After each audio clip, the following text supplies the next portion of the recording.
Filipina apoia a adesão de Timor-Leste à ASEAN. Filipina reafirma posição atau apoio a Timor-Leste ninia adesão ba ASEAN. Embaixador Filipina e Timor-Leste Mary Anne Padua atau assunto ne durante audiência ao primeiro-ministro Karela Sanana Guzmão e a Palácio Governo. I specifically discussed Timor-Leste's coming accession to ASEAN.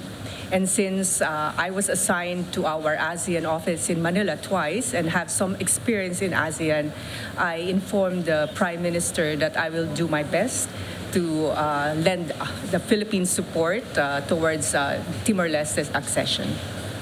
Iha bibane diplomata nemos apresenta ambas chefe governo no da representante Estado Filipina nia e Timor-Leste onde garante serviço hamutuk internação rua durante mandato.